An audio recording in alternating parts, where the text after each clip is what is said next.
Is your avoidant being held hostage by their family? I think this is a very important and legitimate question. Hi, I'm Gabriel, a former avoidant, and my wife and I went through this. So I think it's important for me to share my story that very much reflect this reality where you have a partner that is inaccessible in many ways, that is being held captive essentially by their family. So what do I mean exactly when I talk about an avoidant partner being held hostage by a family? So not in the literal physical sense, right? They're not being tied up and held somewhere for ransom, but rather they're emotional and psychological hostages. And I want to go through a couple of stories to help you really get a grasp of what this is like, and maybe you will even correlate and identify with aspects of these stories. So in order to explain this better, I want to share some of my own stories and those of some coaching clients anonymously to help illustrate what this actually looks like. And one of the biggest components in keeping an avoidant hostage is reinforcing a child role. So whenever they attempt to take more responsibility, right, grow up in some way, and that can be about their careers, it can be about something as simple as house chores, right, how to do laundry or cook for themselves. There will be a force from the family. It can be a mother or father, sometimes both, or siblings, aunts and uncles, that will push back against that attempt to grow up. And you can see this across any aspect of life. It's not limited to anything specific. Generally, there is more of a focus on one particular area. For me personally, it was pretty broad, and there was very little interest for me to grow up and become independent.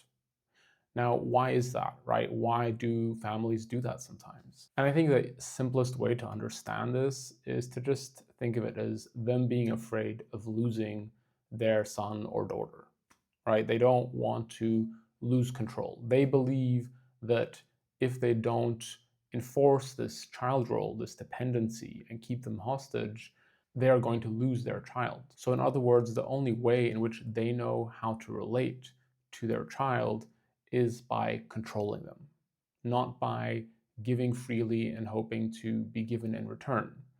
They don't believe they are lovable, or they believe they're dysfunctional or something that makes them behave this way. And because of that, everything they try to do is about control, manipulating, lying, gaslighting, whatever it takes to maintain that grip on their child, now an adult.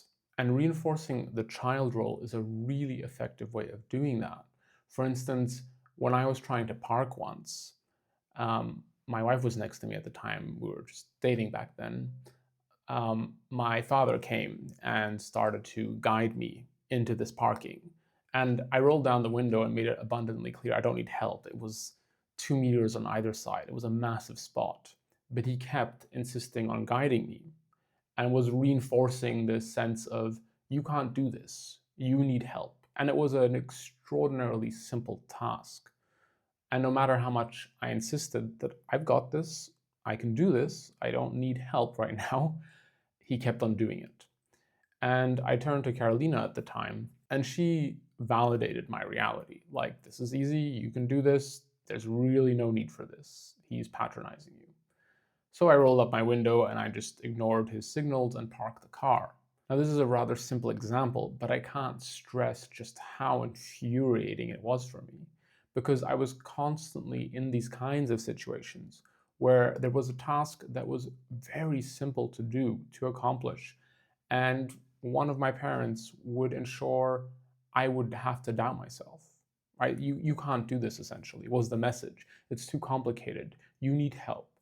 And when you have that the whole time, it reinforces this child role, which is also why you might find your avoidant partner struggling with really basic things. Because when they embrace that message and they believe they are this helpless child, it really renders them dependent. And then they will go back to mommy and daddy, right, for that thing they need. What's more, whenever they succeeded in enforcing this child role for me, it caused me to deactivate. I became unavailable to Carolina. I shut down. Sometimes she wouldn't hear from me for a week, or she would have to intervene to get me out of that spiral, where I just felt too inept to perform the most basic kind of tasks. And it becomes an incredible handicap because even if you are mentally, physically, emotionally able, when you believe the message too much, you become really inhibited. You don't think you can do very basic things. I've worked with clients whose avoidant partners would just go back to their parents. Some would move back in even though it wasn't financially necessary. Or jealous sisters that were so possessive they wouldn't let them have a partner. I would say, just come back, move in with us or move around where we live. You can take care of my child. You don't need a woman. They're not good enough for you. Whatever the message needed to be to reel them back in and keep them hostage, keep them dependent. And as mentioned, like for me, that was a very deactivating, even depressing state. So if your partner becomes really unresponsive and you don't hear from them, they just drop off the map for months at a time when this happens, understand that it's not about you, right? This is an external factor that is intentionally being enforced to keep them away from you. An important caveat in all of this is I wasn't aware that this was happening to me, and most avoidants are not. What that means is when these kinds of subtle games happen, right? When a parent often will reinforce, like, oh, you just can't do this, it's just beyond you. Why don't you just essentially regress back to being a child? It's really hard to see. And when you don't see it, you are in it. And sure, you might notice you're kind of depressed or you're functioning less well, you withdraw more, you self isolate, that kind of thing. But it's not clear to you what is happening. And in the same way, your avoidant might not get it at all, right? You guys might go on a wonderful date, have a wonderful couple of weeks, and feel really connected. And they go see their family, and everything changes. Suddenly, they're more distant, they're more withdrawn, they're less available, or they say things like, I'm not ready for a relationship. I'm not sure I can do this. I can't give you what you want, right? The typical excuses, because they've been put back into that role without they themselves realizing it. And that's what makes this whole thing very tricky for you to deal with. Which brings us to the importance of perceiving this for what it is. It's a competition. It's a competition between you and whatever family members are involved in keeping your avoidant hostage. They want your avoidant to themselves, and you want to live a normal adult life and a partnership with this person. And if you are in denial of this dynamic, it really doesn't help your odds. So it's important to really face it for what it is, because then you're in a better position to actually deal with it. So after you understand that this is a competition, it is a cold war of sorts, you need to know how to navigate it. And Carolina did this really, really well with me. She did it by gaining my trust. Like I mentioned in the example with the car, she was sure to side with me.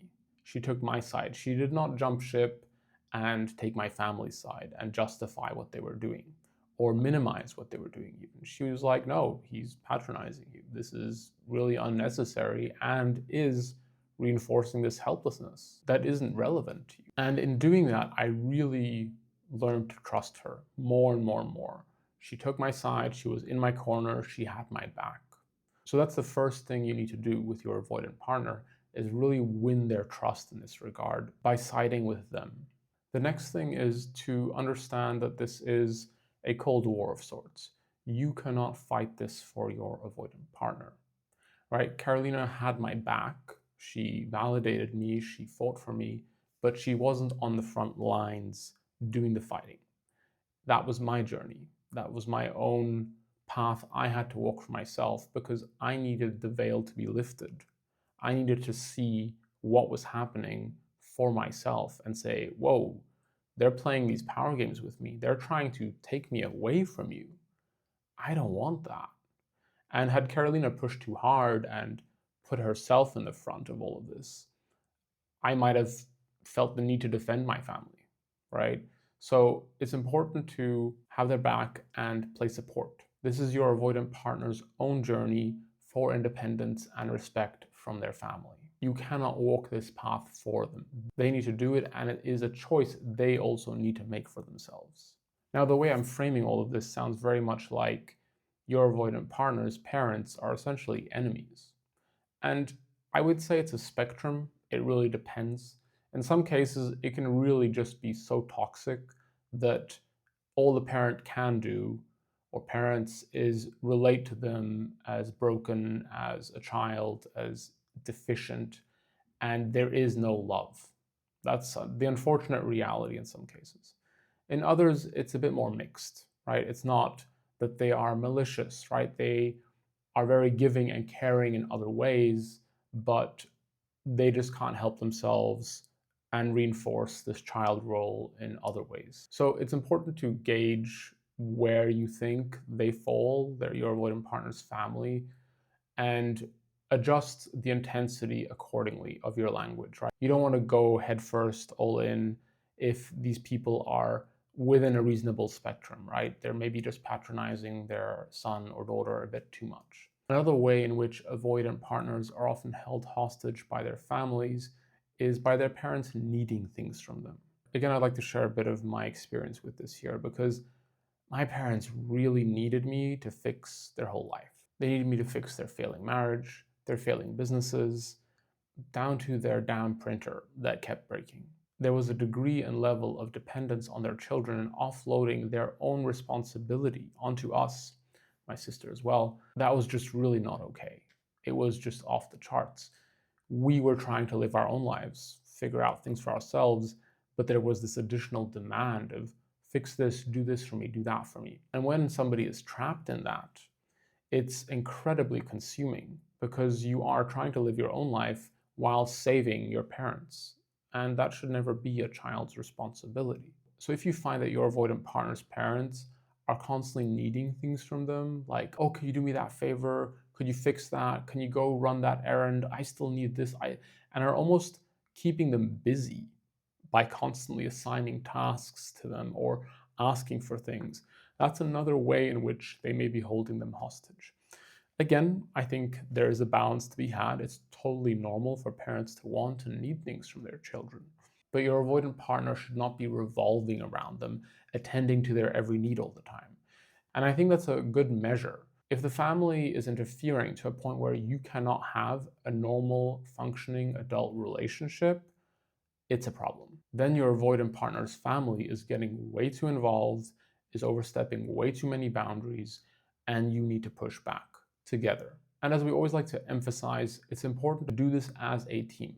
Don't fall into the trap of berating your partner, often an avoidant partner, about how they should stand up to their family and push back and how can you let this happen to you.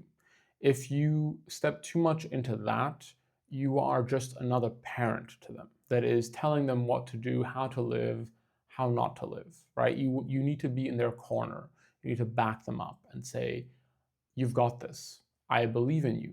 Yes, that did happen. You are not imagining it, right? They did just call you to fix their printer for the 10th time, and you just went into a depressive spiral for some reason. Like, what happened, right? Let's talk about it.